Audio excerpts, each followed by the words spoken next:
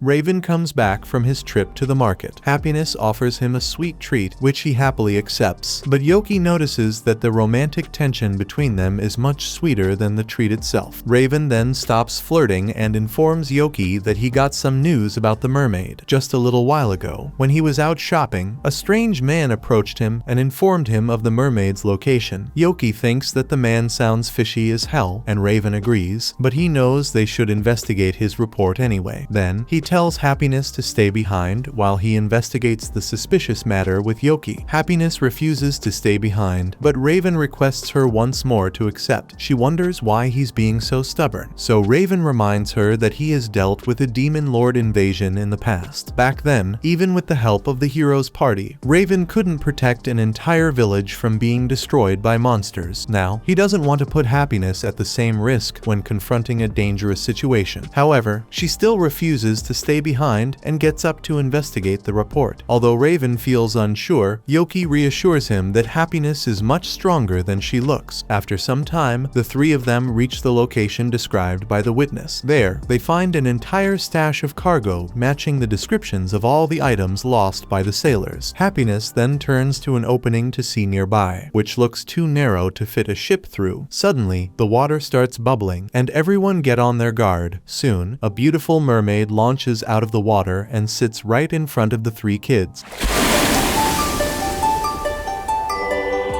As she opens her mouth, Raven instantly realizes she's about to sing and warns everyone to cover their ears. Soon, the mermaid's stinging voice rings out, causing incredible headaches for the three. Despite the painful noise, Happiness steps forward and starts singing herself, which causes the mermaid's hypnotic sound waves to get cancelled out. This gives Raven the chance to uncover his ears and rush towards the mermaid, so Yoki supports him with a rock spell. Realizing that her attack isn't working, the mermaid turns around to flee into the sea's depths. However, Yoki's rock tendrils block her escape path from below, which allows Raven to corner her. The mermaid accepts her fate, but she pleads with Raven to save her friend, who has been kidnapped by humans. While Yoki and Happiness feel bad for the mermaid, Raven refuses to listen to her. He coldly tells the mermaid that he'll never trust a demon like her, so she starts crying in despair. Seeing this, Happiness feels bad for her, and she steps in front of Raven's sword to shield the mermaid. Even the mermaid feels surprised, but Raven remains stone cold and refuses to budge an inch. He asks Happiness why she's protecting a monster, but she is unable to answer him. Then, Yoki also begs Raven to have some mercy, so he wonders why both of his friends are siding with the enemy. Yoki reassures Raven that he would never protect a demon who harmed innocent people, but he points out that the mermaid's story might be true. After he asks Raven to reconsider, he finally lowers his sword and lets the mermaid go. Once Raven relents, Happiness collapses to her knees, recalling a traumatic event from her past where she faced something similar. Since Yoki knows what she's going through, he softly comforts her. Then, he notices the mermaid nearby and asks her to explain the full story. Still surprised, the mermaid wonders if they'll seriously listen to her. Even though the kids agree to listen, she still hesitates to speak up. Noticing the awkward atmosphere, Yoki starts by introducing himself as an adventurer to the mermaid. Happiness calls him out for his cheerful act, but Yoki shuts her down and introduces his two friends to the mermaid. Finally, the mermaid introduces herself as Shaik, and Yoki asks her why she was trying to hypnotize his friends. Feeling guilty, Shaik lowers her head and quietly explains that she was forced to do this by humans. Although her family usually stays away from humans, one day, when she was out swimming in the sea with her friend Misaki, a storm caught both of them. After Shaik woke up from the horrible storm, she found herself tied and and blindfolded in a human ship. There, a dangerous man warned her to put all the sailors to sleep, or else he would kill her dear friend. Ever since then, the human bandits kept taking her to ships, forcing her to put the sailors to sleep so they could rob them. Yoki thinks that Shike is speaking the truth, but Raven feels skeptical of her story. Happiness realizes that Raven would never trust a demon on his own, so she holds his hands and begs him to trust the mermaid for her sake. Finally, Raven agrees to hear her out and suggests that they investigate the mermaid's story. Afterward, they learn that all the goods inside the cave are fake since the bandits are using them to lure any investigators. After getting the investigators into the cave, the bandits would let Shike put them to sleep before killing them and getting rid of the evidence. Yoki feels terrified that he almost died and asks Shike if she knows about the bandits' headquarters. Shike explains that the bandits had her eyes covered while moving her around, so she didn't see where their base was. Then, Raven points out that the bandits should be arriving at the cave to dispose of them. As Raven leaves the caves to confront the bandits, they walk in a formation towards the location. Soon, the bandits run into Raven and act concerned, but Raven quietly asks if they're behind all the robberies. For some reason, the idiot bandits choose to focus on Raven's girly voice and start laughing at him. However, Raven gets serious, realizing the bandits are scumbags who forced an innocent mermaid to commit crimes. Finally, he raises his sword, so the bandits charge to attack him. Raven easily takes out the first bandit, before clashing with their leader. Soon, he knocks out the leader's weapon and takes him down, before knocking out a few more bandits. Quickly, the leftover bandits realize they're screwed, and they try to run away. However, they run into Yoki, who starts yapping to create a heroic entrance for himself. Happiness appears behind Yoki and shoves him to the side, and uses her fans to blow the rest of the bandits away. Once all of the bandits are down, the kids tie them up together. In the face of defeat, the bandit leader acts like Shike had hypnotized them into stealing from the sailors. However, when Raven points a sword at his face, the leader finally confesses and reveals the location of Shike's captured friend. Later, Yoki and the others visit the location described by the bandits, where they find a strange shaking crate. Raven wonders if the cruel bandits stuffed the poor mermaid inside like luggage and opens the crate to free her. When the box opens, a mermaid pops out of it with her legs transformed into human form. Happiness quickly covers the mermaid, who introduces herself as Misaki. Afterward, the group returns with Misaki to Shike's cave, where she hugs her friend in relief. Both Misaki and Shike thank the group for saving their lives, and they sing a song to them in gratitude. After the mermaids finish their song, they prepare to leave. However, Raven steps up and kneels in front of Shike and apologizes for being so cruel to her. Shike smiles and accepts his apology with a kiss on the cheek and leaves for the sea with Misaki. After the mermaids leave, Happiness starts shaking with rage. Then, she blows Yoki into the ground and quickly sneaks up to Raven, before giving him a kiss of her own. Meanwhile, on the ground, Yoki screams out in shock, upset that he missed the spicy scene. One day, Teal delivers a message from Cecilia to Yoki. He thanks her for helping him out on her day off, but Teal explains that she was hoping to see Guy in his room anyway. Yoki nods and leaves the room, wondering why she's being so secretive. After he's outside, he hears Teal screaming in joy about how well she disguised her excitement. Then, she pulls out a bag of magic crystals for Guy, who tells her to take better care of herself instead of looking after him all the time. Later, Yoki visits Cecilia's mansion, where he sits down to have some tea with her. Yoki cracks a few jokes about Teal, but then he realizes he's got nothing interesting to talk about. After some flimsy compliments on Cecilia's tea, he chickens out and leaves the mansion. Outside, Yoki feels happy that he got to talk with Cecilia, but he wonders if these silly meetings are all he's ever going to get from her. Stumped by his romantic dilemma, Yoki contacts Duke to ask him for help. Duke realizes that he's got no other friends to talk to, and Yoki feels embarrassed but can't deny his logic. Yoki then informs him that he's been using an invisibility spell to disguise himself and lurk around Cecilia's mansion. That way, he hopes to see a new side of his crush and better understand her. Yoki recalls seeing Cecilia practice with Seek, feeling surprised that she works so hard behind the scenes. However, Duke is horrified since he has literally been committing a crime by stalking someone's private property. Then, he sighs, realizing just how desperate Yoki is. Finally, Duke declares that Yoki is too big of a pansy compared to how much he claims he loves Cecilia. He wonders if Yoki is happy to remain a stupid tea buddy to Cecilia forever, saying that he needs to learn a lot more about her her to progress his relationship. However, he warns Yoki to stop stalking her everywhere, which he agrees to do. While the two of them are chatting away, Makana happens to pass their table. Duke immediately drags her over to Yoki and leaves them alone to chat about his relationship troubles. Afterward, he sends Raven to join the two of them as well. Raven continues speaking through his notepad, so Makana asks him to just talk like normal. However, he still feels offended by her remarks and prefers to remain silent. Makana then agrees to tell Yoki more about Cecilia. She explains that without Cecilia, the heroes' party could not have remained intact. Yoki wonders if they get injured all the time, but Makana explains that they had other issues. Usually, the party would get hounded by women lusting after Yuga or run into problems because of Raven and Makana's lack of communication. However, whenever Cecilia stepped in, she managed to calm down everyone's heated emotions. Makana explains that Cecilia also handled most of the party's paperwork, so Yoki taunts her for shoving all the work onto Cecilia's desk. Both Makana and Raven explain that they tried splitting up the tasks, with Raven taking up the cooking role. Since Makana couldn't cook, she handled other work. Yoki wonders what Yuga handled, so she reveals that he was in charge of getting cooking ingredients. However, he would always get into trouble, so he was basically useless. Makana also reveals that she handled intelligence work along with Cecilia. Then, Makana tells Yoki that Cecilia also handled their finances, so he points out that Yuga did literally nothing for them. Makana silently agrees, but she also thinks that whenever Yuga caused a mishap, it was out of goodwill. She thinks that their party could never have been successful without Yuga's kind heart. Yoki suddenly remembers that he was supposed to ask them about Cecilia. After some time, Makana and Raven finish telling Yoki everything important about Cecilia. Then, Makana remembers that Cecilia has a famous nickname as well. Yoki is surprised, so Makana smiles, saying that her nickname is quite hilarious. Suddenly, Cecilia herself interrupts their conversation, so Makana almost soils herself from terror. She wonders how Makana caught wind of her, so Cecilia explains that she needed her help. Then, she grabs Makana's arm with a menacing grin, promising to have a nice, long chat with her for talking behind her back. Finally, Cecilia excuses herself and drags Makana away from both Yoki and Raven. Once they're gone, Raven apologizes to Yoki since he can't say Cecilia's embarrassing nickname out loud. Yoki nods before Raven takes him out to the town's orphanage. As he explains that Cecilia often supports the orphanage, the children playing around notice the two. Soon, they flock over to Raven, calling him the cold-blooded swordsman. Yoki wonders why they're calling him with this title, so Raven explains that it's his own nickname. Then, the kids start playing with Raven. A few of them ask Yoki why the Holy Mother hasn't arrived at the orphanage, so he finally learns that it's Cecilia's nickname. Afterward, both Raven and Yoki walk back home. On the way back, Raven explains that since he doesn't speak too often or kill anyone during his fights, the kids started calling him the cold-blooded swordsman who neither sheds tears nor blood. Then, he also reveals that Yuga's nickname is the Wandering Hero, while Makana is called the Eternal Friend. Yoki refuses to comment on Makana being eternally friend-zoned, but he wonders why Cecilia is called the Holy Mother. Raven refuses to explain, but he thinks that Yoki will find out on his own. He then wonders what Yoki will do after learning everything about Cecilia. Yoki wonders what he means, but Raven refuses to explain further. Then, Raven switches the topic and asks Yoki what he'd like to do next. Yoki tells him that he wants to get closer to Cecilia, but he doesn't know what to do. Raven thinks that he should do a few missions with Cecilia, which gives Yoki an incredible idea. In an instant, his arrogant persona kicks in, and Yoki decides that he will take Cecilia on a dangerous mission to save her as a damsel in distress. The next day, Yoki invites Cecilia to his mission and waits for her in the town square. Soon, Makana walks up to him, explaining that Raven sent her to join him. While Yoki is devastated by this third wheel, Makana wonders how he's planning to impress Cecilia on the mission. Yoki reveals that he's taking Cecilia to wipe out some undead from a haunted mansion. Makana thinks that Cecilia is perfect for this mission, which surprises him. Yoki explains that he was trying to scare Cecilia so she'd rely on him, but Makana screams at him, pointing out that Cecilia is literally a priestess who specializes in dealing with the undead. Hearing this, Makana is stunned by Yoki's stupidity. Then, she rips him apart for thinking without his brain and tells him to actually pay attention to Cecilia's own strengths and weaknesses. Then, she tells Yoki to take up the lead with Cecilia since she'll support them from the sidelines. Yoki nods, patience, thinking that her plan could work. Soon, Cecilia arrives as well, along with Happiness, whom she called for backup. Once everyone is ready, Yoki leads them all to the haunted mansion. After they arrive, Yoki and Happiness eagerly rush forward to begin their mission. Mikana drags them back, reminding Yoki that he needs to let Cecilia fight to create a chance to save her. Then, Yoki teams up with Cecilia to take the front and sends Happiness to the back to support them with Mikana. Soon, they enter the mansion, where Cecilia takes the lead. Once the group encounters its first horde of undead, Cecilia takes them out with a holy circle. Then, an even bigger group of undead walks out, so Yoki binds them all together with a water rope. With the skeletons tied up, Cecilia takes them out with another holy circle spell. Yoki feels worried that the spells are exhausting her strength, so he gives her a water bottle to rehydrate herself. Afterward, the group explores the mansion and fully clears out all of the undead living within. Soon, they find themselves standing outside the throne room, knowing that there's an undead king behind its door. After they enter the throne room, they find the undead king proudly sitting on his throne with a crown on top of his head. Yoki wonders if the undead king is a strong boss monster, but Cecilia explains that it's about as strong as a regular undead. However, the danger from undead kings comes from their intelligence, which they use to lead the dumb skeletons. After Yoki learns that the undead king is harmless, he lets down his guard and challenges the king to a fight. The undead king wakes up from his loud yapping and orders his soldiers to dispose of him. However, Yoki points out that he already wiped out all his soldiers, so the undead king picks up his own sword to fight. As the king aimlessly swings his sword, Yoki appears before him in a flash. He then kicks the crown off the skeleton's head and starts mocking him for looking so pathetic. Terrified, the skeleton runs back to his crown and picks it back up, acting like it's the most precious thing in the world. Even Yoki's own party members think he's cruel for mocking a dead man, leaving him no room to defend himself. Nearby, the undead king is infuriated that Yoki desecrated his beloved crown. In a fit of rage, he regains the courage to attack Yoki again. Yoki has enough of his shenanigans and knocks his sword away. Then, the king realizes that he has truly lost, and he collapses to his knees in defeat. As Mikana wonders if the undead skeleton will stop resisting, the king simply holds his crown in his hands. Yoki tells Cecilia to purify the undead, so she steps forward to face him. After getting close to the undead king, she asks him why he's so obsessed with his crown. The king explains that the crown was very special to him, but he doesn't remember why. Cecilia thinks that he must have been a kind who cared about his nation. Then, she offers to send the king to heaven along with the crown he loves. Watching her speak so gently to the monster, Yoki recalls how he felt when he first met Cecilia in the Demon Lord's palace. Then, Cecilia gathers her energy and releases a spell called Heaven's Rondo, which creates a brilliant light above the skeleton king. Soon, the light causes the skeleton to ascend into the sky, giving him a peaceful rest. After the spell is complete, Cecilia stumbles from the incredible strain it put on her body. Mikana gets angry that she used such a high-ranked spell, but Yoki reassures her that she'll be fine. He then tells Mikana and Happiness to scout the rest of the mansion again, just in case, hoping to get some time alone with Cecilia. After the two girls leave, Yoki asks Cecilia if she can walk with his support or if he should carry her outside. Panting from exhaustion, Cecilia collapses and asks him to support her. Yoki helps her stand up, wondering why she spent so much mana. Cecilia explains that she didn't want the king's crown to be left behind, but she suddenly stumbles again from exhaustion. Yoki realizes that she's simply putting on a brave front and can't walk back in this condition. He then lifts her up in his arms, which leaves Cecilia completely embarrassed. Afterward, Yoki carries her out of the mansion and into the carriage. Once Mikana and Happiness return from their mission, they find both Yoki and Cecilia unable to look each other in the eye. Afterward, they return home, and Yoki asks Mikana if he did well. She smiles, but refuses to give his performance any ratings. Yoki wonders why, but Mikana thinks he'll do better without her guidance affecting his thoughts, recalling how he carried Cecilia out of the large mansion. She praises Yoki for helping others with his full strength. Then, she turns around to leave, feeling like Yoki left her behind in the romance department. The next day, Yoki visits Cecilia in her mansion. There, she asks him about his visit to the orphanage. Cecilia pleads with Yoki to keep her nickname a secret, so he instantly promises to keep his mouth shut. However, Yoki wonders why she's so embarrassed about the nickname and asks where she got it from. Cecilia hesitates, but she thinks it's best to tell him herself. Finally, she explains that in the hero's party, Yuga would always glaze her for cooking and caring for the team like the group's mom. Ever since then, he started calling her mom, much to her embarrassment, which later led to the orphanage kids calling her mother as well. Hearing that her name has such a plain and silly backstory, Yoki is unable to contain his laughter. A few days later, Guy asks Yoki to find him a job since he's tired of being a freeloader. Shocked, Yoki wonders if he made Guy feel unwelcome in his room or something, but Guy explains that he simply wants to work for the sake of Teal. Guy points out that Teal spends her hard-earned money to buy magic ore for him every day, so he simply wants to return the favor to her. Yoki nods, realizing that the gargoyle is serious, and agrees to find him a real job. However, when he visits the Adventure Guild dressed up as the Black Thunder magic swordsman, along with Guy in a demonic mask, the receptionist almost dies from a heart attack. Terrified, she screams at Clayman to come out and deal with her terrifying customers, so he walks out of the back room. Clay complains that he was busy with important work, but the receptionist points out that he was simply enjoying his wife's home-cooked meals. Feeling embarrassed, Clayman finally gets to work and asks Yoki what he wants. Guy asks Clayman to make him an adventurer, so he nods and completes the registration in front of the shocked receptionist. After getting Guy's adventurer card, Yoki takes him out to the city to buy some weapons and gear. Guy wonders why he can't just use his own magic, so Yoki reminds him that he needs to hide his identity as a demon. The next morning, Yoki returns to the Adventurers Guild with Guy to get some commissions for him, before giving him any missions, though Clayman tells Yoki that there's a special guest waiting for him. Soon, Yoki goes to the back of the guild, where he finds Cecilia waiting for him. Even though he's in his disguise, Cecilia calls him out, and Yoki folds under zero pressure. He wonders how she found out about his disguise, so Cecilia explains that Sophia tells her all about the Black Swordsman's exploits. Since she knows how troublesome Yoki can be with his goofy antics, Cecilia felt worried and came to the guild to check on him. Yoki reassures her that he's only trying to get a job for Guy, so she feels relieved. Then, Cecilia asks why Yoki is in his hero outfit, so he explains that he's only trying to fit in with Guy. Then, Cecilia offers to help them out with their commissions. Yoki tries to protest, but Cecilia refuses to trust him with a newbie. Afterward, the three of them grab a commission to find a lost cat and head out to complete it. When they find the client, Yoki scares them with his loud bluster, so Cecilia steps up and calmly asks them how they lost the cat. After a while, she draws a sketch of the cat based on the client's description and shows it to Yoki and Guy. Meanwhile, Yoki takes deep whiffs of the cat's scent from the client's bodies. Once Cecilia is finished with her questions, Guy wonders where they should start looking. Yoki tells him that normally, people start by asking around the area and contacting local police. However, he shifts into his hero gear and jumps up to a roof, tracking the cat's scent with his powerful smell. Soon, he finds the cat in an alley with a friend. As Yoki tries to get close, the cat hisses at him, so he puts it to sleep with calming magic. Afterward, he returns both cats to the family and asks them to take care of the stray as well. After completing the first commission, Yoki gets ready to take on another one. However, Cecilia reminds him that they're supposed to help Guy learn how to complete missions on their own, not speedrun easy tasks with Yoki's demonic abilities. Finally, Yoki realizes his mistake, and Cecilia suggests letting Guy handle the work this time. After some time, they reach a forest where Guy begins collecting herbs. Yoki warns Guy not to take too much, so he only takes as much as they need to complete their commission. After the herbs, Guy moves on to eliminating a goblin horde from the forest. Cecilia wonders if they should help out Guy, but the fearsome demon easily dispatches the low-level goblins. Afterward, they return to the Adventurers Guild, where Clayman hands over the commission rewards to Guy. Holding the hard-earned money in his hands, Guy finally feels like he's being a productive member of society. Knowing that Teal works so hard every day to earn money despite her illness, he vows to work even more to support her in the future. Both Cecilia and Yoki wish him good luck, and Yoki offers to join him in his future quests as well. However, Guy asks them to let him handle the missions alone, since he's confident he can find his way around the city now. Yoki nods and respects his wishes, so Guy leaves to begin his own adventuring journey. After Guy leaves, Yoki turns to say goodbye to Cecilia. She asks him what he'll do afterward, so Yoki explains that he'll do some ranked quest himself. Hearing this, Cecilia asks to join him on his next quest. Yoki instantly gets flustered at the thought of doing missions with her and tries to to make excuses so she can back down. However, Cecilia refuses to leave, saying that she has lots of free time to go adventuring with him. Then, Yoki points out that she's still in her church outfit, so it won't be easy for her to go on long journeys. Cecilia nods, but she only leaves to change into a more comfortable outfit. With her new disguise, she feels ready to accompany Yoki on his long journey. Later, both of them walk towards their quest's destination. Cecilia notes that Clayman looked quite pleased when they accepted the mission, so Yoki explains that ranked commissions aren't easy to solve. Still, he thinks that their current mission is too easy. Cecilia quickly jumps at this and explains to the uncultured Yoki that surveying new territories and unexplored ruins is important archaeological work. Yoki wonders if they'll get to fight some exotic monsters, but Cecilia warns him to stay clear since their mission focuses on exploration. Then, she recalls that their current quest came from a very important client, so the guild must have placed their trust in Yoki. After hearing this, Yoki finally decides to take the quest seriously. Then, Cecilia notes that it's getting quite late, so they set camp to rest for the night. After setting up a fire, Cecilia starts cooking, but Yoki feels embarrassed to spend the whole night alone with her. Still, he decides to simply hide behind his mask the whole time. With the added confidence from his Delulu mode, Yoki creates a barrier around their camp to secure it from unwanted intruders. Then, he gives Cecilia a big bag of fruits and veggies he picked from the forest. Cecilia is impressed by his speed, but she wonders why he's still keeping his mask on even though they're alone. Yoki tries to make excuses, claiming that he needs to maintain his professional identity until they complete the mission. Then, he opens the mouth of his mask to prove that he can eat even in his disguise. However, Cecilia refuses to let him hang around with his ridiculous getup, so Yoki finally takes off his dumb mask. After he takes it off, Cecilia pours out the soup and serves it to him. After Yoki takes a few bites, he falls in love with the food and starts devouring it. Then, he realizes how desperate he's looking in front of Cecilia, so he quickly finishes the rest of it and puts his mask back on. Yoki suggests that it's time to go to bed, so Cecilia wonders why he's going to sleep so early. Feeling bad for her, he asks if she isn't feeling tired after all the adventuring they did. Suddenly, Cecilia changes her cute tone and gains a delusional amount of confidence. She proudly declares that she's a member of the hero's party who was tasked to defeat the demon lord himself. So a small quest like this is nothing to her. Even Yoki is stunned by her confidence. So Cecilia reverts to her normal self and explains that she was just copying him. Afterward, both of them lie down to rest. While resting, Cecilia recalls that the king called her to his court to discuss another marriage proposal. At the time, she rejected it, saying that she wasn't mature enough for marriage. The king wondered if she was rejecting the proposal for Yoki's sake, but Cecilia acted like he had nothing to do with it. However, the king explained to her that this special proposal had come from the heir to a powerful kingdom, so she could not decline it so easily. As the memory fades, Cecilia soon falls asleep. The next morning, Cecilia and Yoki finally reach their destination. After they enter the ruins, Cecilia takes out a book, which releases a glowing orb in the darkness. Cecilia offers to lead the way, but Yoki thinks he should do it instead, so she points out that his powerful magic could damage the ruins. Cecilia thinks that she can easily handle any smaller monsters they'll encounter, but Yoki reassures her that he can explore the place without destroying it. Then, he takes the lead and moves ahead. After exploring the ruins for a while, Yoki detects a dozen monsters hidden in a room up ahead. While Cecilia is surprised, Yoki quietly stalks the room. After seeing all the monsters in one place, Cecilia thinks that they should switch routes since she can't restrain so many at once. However, Yoki steps up and covers her eyes before releasing an illusion sphere. After the sphere enters the room, all of the monsters gather around it. Cecilia complains that she can't see, but Yoki continues covering her eyes while they cross the room. Once they've left the room, Cecilia curiously asks which spell Yoki used. He explains that it was an illusion sphere, which traps people by showing them the things they love most. In Yoki's case, he thinks that he would have likely seen Cecilia herself, and a guy like Raven would have seen happiness. Then, Cecilia wonders what she would have seen, and she thinks that the sphere would have shown her a delicious cake. Although Yoki is disappointed that he's less important to her than a dessert, he continues exploring the ruins without saying a word. After a while, they reach the end of the ruins, which is simply an empty room. Yoki feels disappointed since he expected to see some hidden treasure or secret boss monster. However, Cecilia is happy enough to record explored the rare mushrooms growing inside. Afterward, they leave the ruins through a different exit. There, they find a beautiful area with flowing water and lush greenery. While appreciating the scenery, Cecilia notes that it's getting late, so she suggests resting at their previous campsite before returning to the Adventurers Guild. The next day, Yoki and Cecilia return to the guild. Yoki starts blustering about their wild adventures to Clayman, but Cecilia knocks him to the side and presents her findings to him. As Clayman looks at her notes, he feels overjoyed since it's incredibly difficult to get detailed reports on older areas. As a reward, he hands them a huge bag of cash. Yoki feels happy and thinks that they should throw a party to celebrate. Cecilia agrees with him, but she forces him to come home and change out of his stupid outfit first. However, when they return to Yoki's room, they find the door already unlocked. Inside, they find Teal collapsed on the floor, a ghastly expression on her face as she calls for her beloved Guy. Teal gets up in a horror movie fashion and asks Yoki and Cecilia to show her the way to her beloved lord. Before she can become too scary, Guy actually returns home. In an instant, Teal's horrifying expression disappears, and she jumps into Guy's arms with joy. Guy apologizes for making her worry and explains that he has rented his own room in the city. He then reveals that he has become an independent adventurer. Before asking Teal to stop buying magic ore for him with her hard-earned money, Teal refuses to stop, reminding him that she buys all the ore out of love. Then, she quickly drags him away to his new room, leaving Yoki and Cecilia stunned behind. After the two lovebirds leave, Yoki finally gets the chance to look at himself in the mirror. As soon as he gets a look, he is horrified to see how goofy he looks. As Yoki starts rolling on the floor in embarrassment, Cecilia feels bad for him. Finally, she decides to comfort him, saying that she doesn't mind using her own disguise to do more quests with the Black Hero Swordsman. Hearing this, Yoki gets another ego boost, and he returns to his Delulu mode, promising to show Cecilia more of his awesome abilities in the future. A few days later, Yoki and Duke sit together with Raven for lunch. Unfortunately, Raven looks like he has seen multiple ghosts, so both Yoki and Duke wonder what went wrong. Yoki realizes he's probably upset about something related to happiness, and Raven confirms that he hasn't talked to her for a while. Duke is surprised that he hasn't asked her out yet, but both Raven and Yoki think it's too big a move at this stage of their relationship. Still, they end up calling the other girls to give Raven another chance to see happiness. Yoki wonders how Duke got so close to Irene, so he explains that she's trying to help him with his management duties. Then, he tells the girls they're about to leave, so everyone starts walking towards their hangout spot. Duke tells everyone that Happiness wants to see a new tourist spot, but Cecilia feels hesitant to visit it. Even Raven feels like they should go somewhere else, but Happiness coldly shoots down all of his suggestions. When she refuses to budge, Raven physically tries to stop everyone from moving. Cecilia appears by his side to block them as well, but both Yoki and Happiness burst through them and eventually find the tourist spot. There, they find 4 statues of the heroes' party that were created on the king's orders to celebrate their victory. In reality, Raven and Cecilia were simply embarrassed to see statues of themselves, which is why they kept asking everyone to go somewhere else. After the statues, everyone grabs some ice cream to relax. The other 4 in the party sit down on separate benches to give Raven some time alone with Happiness, but suddenly, some knights approach their off-duty captain. The vice captain explains that he just heard Raven's voice for the first time, so he and his soldiers are very shocked. To back him up, the rest of the soldiers start laughing at Raven, but Happiness stands up to defend him. Duke also appears and asks the vice captain to leave, but the vengeful soldier mocks Raven even more for hiding behind other people. Although Happiness is mad at the vice captain, Raven is deeply hurt by his words. Before anyone else can stop him, he turns around and leaves the area. Yoki and Duke chase after Raven, but they lose him as Raven runs around the city at Mach speed. As they search the streets, Yoki is surprised that Raven was offended enough to drop their hangout so suddenly. Duke explains that the vice captain has created an entire faction to oppose Raven since he hates being under a mute commander, so it's not easy for the poor guy to deal with him. Soon, the two of them find Raven sitting in a quiet street. They then ask him to return, but Raven wonders if anyone even wants to be with him. Duke asks him if he's simply going to abandon Happiness because of some bullies, and gets angry with his captain for overreacting so much. After Duke leaves, Yoki sits down with Raven and asks him why he's feeling so sensitive. Raven explains that he's always been a burden to Happiness, recalling that she has has a deep secret she wants to share with him. Since he's always being pushed around by others, Raven thinks he'll never be strong or worthy enough to share her secret. Raven sighs, thinking how nice it'd be if he could have the delusional confidence Yoki does. Hearing this, Yoki switches into his Delulu mode and explains that he simply puts on a confident mask to hide his own insecurities, so Raven shouldn't take him as some role model. Yoki tells Raven to get back up. Feeling better after Yoki's performance, Raven finally gets up and agrees to return. Afterward, they return to the group, and Raven apologizes for ditching them so abruptly. Happiness steps up and forgives him for his mistake, and Duke thinks it's time for everyone to go shopping together. As they all walk to the market, Raven tells Happiness that even if he isn't worthy of her at the moment, he'll do his best to become worthy one day. However, a few days later, Happiness mysteriously disappears from the mansion. Cecilia informs Yoki about her disappearance and gathers everyone else, showing them a letter Happiness left before disappearing. Yoki takes the note, which only tells them to meet Happiness in a forest after a few days. Even though she didn't mention which forest, Duke knows which place she's talking about. Although Raven feels worried, he trusts Happiness enough to know she must have a reason for doing this. Afterward, Yoki takes Duke and seek to have a private chat with Happiness. She pops up and explains that she wants to reveal her real identity to Raven. Duke reminds Happiness that if Raven can't accept her identity as a demon, she could easily lose her love. She nods, but Duke goes further and points out that Raven will also investigate Happiness's background after finding out. In the end, Duke, Seek, and Yoki could also lose their peaceful lives in the city if they get exposed. But they're all willing to take the risk for the sake of Happiness's happiness. Seek wishes Happiness good luck, and she tears up at her comrade's support. Yoki also gives her his blessing, so she thanks him as well. Meanwhile, Raven is walking in the city when the vice captain and his cronies approach him. Once again, the vice captain starts disrespecting Raven, but this time, Raven asks him why he continues to bother him so much. As the vice captain refuses to apologize, Raven stops playing and threatens to change his position if he doesn't learn his place and address him as commander. Stunned, the vice captain finally apologizes and pays respect to Raven. 1 month after that event, it's finally time for Raven to meet Happiness in the forest. Cecilia feels worried about how it'll go, but Yoki tells her they can only wait. After Yoki leaves the mansion, Celia asks Cecilia if she has discussed her marriage proposal with him. Cecilia shakes her head, pointing out that Yoki is already stressed about Happiness, so she doesn't want to burden him with another worry. Still, Celia thinks that Yoki will find out since Cecilia's arranged husband is in the city. Cecilia firmly declares that she only followed the king's order to entertain this man, so she'll reject him the moment he dares to approach her. Celia wonders if Cecilia is doing all this for Yoki's sake, but Cecilia acts like it's only for her own interests. Cecilia then asks her mother to keep the marriage a secret from Yoki. Celia smiles, knowing that Cecilia does love Yoki after all. When Cecilia continues making excuses, Celia points out that she wouldn't have any reason to hide the marriage from Yoki if she didn't like him. Finally, she leaves her daughter at the gate to process her own feelings. Meanwhile, as Yoki walks through the city, he encounters Raven in a serious mood, releasing an intimidating aura. Without another word, Raven throws one of Happiness's feathers towards Yoki, revealing that he now knows about her identity. Then, Raven takes Yoki to a secluded forest. There, he declares that he'll kill Yoki, which leaves him completely disappointed. Still, Yoki is prepared for Raven's tricks. As Raven attacks, Yoki blocks his moves and counters with his own. He wonders why Raven is doing something so extreme. So Raven tells him that he deserves punishment for hurting his dear Happiness. He then jumps up and shoots a magic blade towards Yoki. After the blade hits the ground, Yoki gets covered up by the smoke. He comes out unharmed and traps Raven with some earth magic, but he easily breaks out of the dusty prison. Then, Raven charges towards Yoki for another attack, who feels surprised that he has grown so much. As the two of them clash mid-air, Raven is shocked to see that Yoki's body has transformed into its demonic form. He instantly recalls him from the Demon Lord's palace and wonders if Yoki is the same person. Yoki ignores Raven's question and asks him what he did to Happiness, but Raven also refuses to answer as he charges for another attack. This time, Yoki dodges and appears behind him before kicking him away. Without giving Raven the chance to recover, Yoki blasts him with an endless dark attack. Once Raven is defeated, Yoki tells him to give up trying. Still, Raven refuses to quit, so Yoki wonders why he he's being so stubborn. He asks Raven again why he's fighting so hard. So Raven finally reveals that he's taking revenge for Happiness's sake since she got her feathers plucked by Yoki. Raven explains that Happiness herself asked him to beat up Yoki, which leaves him completely dumbfounded. Then, Raven picks up his sword to continue fighting, but Yoki screams that he'll really die if he gets hit. Raven offers to hit him with the back of his sword, which ends up completely pointless since his blade is double-edged. Finally, Yoki kicks his sword away, so Raven gives up on the fight. Yoki calls out for Happiness, knowing she's nearby. Sure enough, she pops up from behind a tree and taunts Yoki, who gets furious that he got played. After making Raven and Happiness apologize for their prank, Yoki asks them how their relationship is faring. Raven explains that he was taken to a strange forest by Duke, where he left him all alone. There, he called out to Happiness, who came out and thanked him for coming. Raven wondered why Happiness chose the forest as their meeting spot, so she explained that it's a special place where her journey began, so she wants it to end there as well. While Raven noted the location's significance, Happiness told him just how happy he makes her. Then, she hoped that they could spend the rest of their lives together, so Raven nodded and tried to approach her. However, Happiness told him to wait and finally appeared in her true harpy form. After seeing her wings, Raven was left stunned. Scared, Happiness told him that she was always afraid of ruining their relationship, but she had gotten tired of faking her identity every day, knowing that this one change could end things forever. She decided that the forest would be their best meeting spot. Raven thought for a moment and apologized to Happiness before suddenly capturing her in a hug. While Happiness grew quiet, Raven admitted that he felt bad for neglecting her true feelings and needs. Happiness was just happy that he was accepting her for who she was, but Raven thought that it would be fine since they both loved each other. As Happiness agreed with him, the two of them shared some more time in the forest together. Suddenly, Yoki cuts the story short. Tired of hearing about their sappy romance, he starts screaming at the couple for beating him up despite getting a happy ending, so they both remain silent. However, Yoki doesn't forgive them so easily, and instead, he ties them up using a chain and seals them on the ground to let them enjoy even more quality time together. The next day, Yoki visits Cecilia again, happy that things worked out for his friends. For some reason, Cecilia seems distracted and doesn't comment on the situation. Then, she explains to Yoki that she'll be busy in the near future, so they won't get the chance to be together as often. Yoki thinks it'll be fine since he's leaving the city to do a mission for Yuga anyway. Surprised, Cecilia suddenly gets jealous that Yoki can easily replace the time spent with her by being with Yuga instead. Before Yoki can explain anything else, Raven and Happiness suddenly burst into the room. Since Cecilia doesn't know about their prank, she remains confused while Yoki jumps out of the mansion. Raven holds his hand out to Happiness, and she grabs it before they both jump out to chase Yoki together. Even while running away, Yoki turns back and wishes Happiness all the best for her relationship, so Raven admits that they're both in his debt for helping them close the gap. The next day, on their way to the mine, the hero Yuga finds himself surrounded by a large group of fangirls. Yoki runs while carrying him with one hand as they get chased, then throws him into his carriage and quickly tells the driver to get the cart moving quickly. Inside the cart, as Yuga finally catches his breath, Yoki tells him there is no way he is ever traveling with him again. He keeps complaining about how useless Yuga is and begs him to stop creating trouble for him. Meanwhile, Cecilia is being pushed into attending a political marriage meeting. The maids prepare a beautiful outfit for her so she can properly represent the Aquarine family name. Makana arrives and Teal to call Cecilia out. When she finally meets her, she starts talking about asking something related to healing magic, but then pauses as she notices Cecilia dressed like a proper noble lady and questions her about it. Cecilia ends up shocking Makana when she casually tells her that she is getting ready for a political marriage meeting. When Makana asks if she is truly okay with this, Cecilia explains that she has no intention of getting married and is only attending because the king has ordered her to do so. Makana then asks about the person she is supposed to meet and learns that it is Solal Graceheart, a member of the hero's party from the Duchy of Luminaria. 3 days pass quickly, and Cecilia finally meets him. Solal recalls that they had met once before during the celebration after defeating the Demon Lord. He mentions that King Darts has already told him she is not interested in marriage and instead wants to continue training. He praises the tea and comments that they can enjoy such moments because she helped defeat the Demon Lord. Cecilia refuses to take any credit and says the hero was the one who accomplished it. Solil then brings up a hero from another country who is currently imprisoned and says he dislikes the idea of every country having its own hero party. He talks about how kings keep competing with each other for glory, and Cecilia finds herself agreeing with him. Solil then stands up with determination and explains that King Darts accepted his proposal because he is wise and understands that it could ease the tension between the neighboring countries. He tries to convince Cecilia by saying that their marriage would stand as proof of unity between the Duchy of Luminaria and the Kingdom of Clarinus. He then goes down on one knee and proposes to her in the name of his so-called peace. On the other hand, Yoki finally arrives at the mine with Yuga. The miners there take them to see the monster nest they had run into during their work. However, the monsters are way too cute to even be called monsters, and they instantly make both the hero and Yoki fall for them. Even the miners are facing the same issue, and after seeing how adorable these creatures are, they clearly do not want to hurt them at all. The head miner explains that this is exactly why they called for help and requests that they figure something out. While the two boys keep observing the whole area carefully, Yoki asks Yuga about their plan. When Yuga replies that there is no plan at all, Yoki mocks him for accepting the quest so confidently without thinking. However, Yuga casually expects Yoki to handle all the thinking and planning part by himself. Back at her place, Cecilia is facing the proposal from the fellow hero. Even after Solil tries his best to convince her properly, she clearly explains that this is too much for her to accept right now. After failing once again, Solil immediately starts another one of his long and boring speeches. He begins talking about how he himself is constantly training and how nobles like them should learn more about other countries so that unnecessary wars can be avoided. He then asks her to teach him more about her country, hoping that he might convince her along the way to accept his proposal. Cecilia gives him a polite smile and agrees to this for now. Back at the mining site, Yuga is calmly sitting with Yoki while enjoying the warmth from a campfire, and he asks Yoki for his advice regarding Cecilia's arranged marriage. Hearing this, Yoki immediately freaks out and asks Yuga to tell him everything in detail. Yuga himself is also clearly shocked and explains that he already confronted her and told her to reject it immediately. However, Cecilia insisted that she had no choice since the king had ordered it. She even told him to argue with the king instead of her. Yuga then argues that he definitely does not want Cecilia to go through an arranged marriage and clearly says that he never wants that person to be Solil. While he keeps complaining and trash talking about how cunning the other hero is, Yoki suddenly stands up and tells Yuga that he is on his own for this quest before running away from there. He runs as fast as he possibly can while cursing himself and wondering why Cecilia never told him anything about this. He even ends up hurting himself along the way, but still continues moving forward and eventually spreads his demon wings to fly back faster. The next day, Mikana arrives to meet Yuga, but instead ends up standing in front of half-naked miners. Yuga quickly appears from behind and tells her how relieved and happy he is to see her after being left alone to handle this entire mess by himself. When she asks about where Yoki went, the hero explains that he suddenly took off like crazy the moment he heard about the marriage proposal and did not stop at all. Meanwhile, Cecilia takes her freshly baked cookies to the orphanage while Solil walks along with her. The children get very happy to see them and start enjoying the treats. One of the kids walks up to Solil and asks who he is. Solil replies that he is the Holy Mother's helper, referring to Cecilia. He spends time playing with the kids and stays there with them throughout the day. In the evening, while they travel together in the carriage, Cecilia thanks him for helping out, but Solil instead says that he is grateful for such a valuable experience, explaining that he never knew children enjoyed being lifted up and played with like that. When she asks if he never experienced this back in his own country, Solil explains that he spent his entire childhood studying and training with the sword, which is why he rarely got to interact with others. He further adds that his life changed after joining the hero party, where he saw people getting angry and happy over small things, and now he wants to protect people even more. Cecilia then brings up Yoki and, while hiding his identity, talks about how this strong person helps others whenever she asks him to. She admits that she wants to stand by his side, and in response, Solil says that he also has someone he looks up to. As he leaves, he tells her that he is looking forward to tomorrow and wants to learn more about her country from her. That night, in her room, Cecilia scolds herself for getting even more involved in this situation and wonders wonders why she could not clearly reject him. She keeps thinking about Yoki and remembers how he said he would propose to her again once he becomes worthy of her. She starts to wonder if he still feels the same about her now that he has made so many new friends. Meanwhile, Yoki is still flying and plans to turn invisible so he can go straight to Cecilia's house. But suddenly, he gets attacked out of nowhere. He crashes onto a roof and comes across a man who is on patrol. The man, seeing Yoki as just another demon, asks if he is out hunting humans at night. When Yoki asks who he is, the man proudly introduces himself as the Beast of Blue Fire. He loudly praises himself, saying he is on a mission to burn evil with his flames of justice, and keeps attacking Yoki. Yoki tells him that he does not have time to waste on this and tries to fly away. Just then, more knights arrive in panic at the sight of a wanted demon, throwing their weapons at him and forcing him to retreat. The poor guy decides to back down and starts wondering if he should stay away from Cecilia from now on because he is a demon. Back at the mansion, Sophia approaches Cecilia and hands her a note that she received from Clayman, which makes Cecilia worried the moment she reads it. Yoki, on the other hand, sits alone in the forest while cursing himself for being reborn as a demon. He then receives a note from Clayman and quickly opens it, only to learn that the magic swordsman of Black Lightning has now been placed on a wanted poster, which means that he has gotten himself into a big mess. The next day, Duke informs the rest of the knights about the demon infiltration on behalf of the captain. When Yoki walks in through the gate, Cecilia immediately notices him and rushes over, asking how he got injured. She quickly heals him and asks what happened to him. Solil then walks up to her and asks who this person is. While Cecilia struggles to respond properly, Yoki introduces himself as a passing adventurer and explains that he is simply someone whom this lady has helped a lot before. Solil then formally introduces himself and openly reveals his intention of becoming Cecilia's fiancé, making it clear to Yoki that he must give up on her, even if he likes her. Hearing this, Cecilia apologizes for not sharing this earlier, but Yoki apologizes to her for disturbing her during such an important meeting. He quietly turns and starts walking away, telling her to have a nice day. Just then, Raven and Duke suddenly grab their friend by the arms and whisper to him to cooperate, showing him the wanted poster since it uses the same disguise he adopts during his missions. As the poor, unlucky demon who has already failed in love gets dragged away, he argues that he is already being completely serious and cannot handle any more of this situation. That was episode 12. Subscribe to not miss next part and watch next video on screen.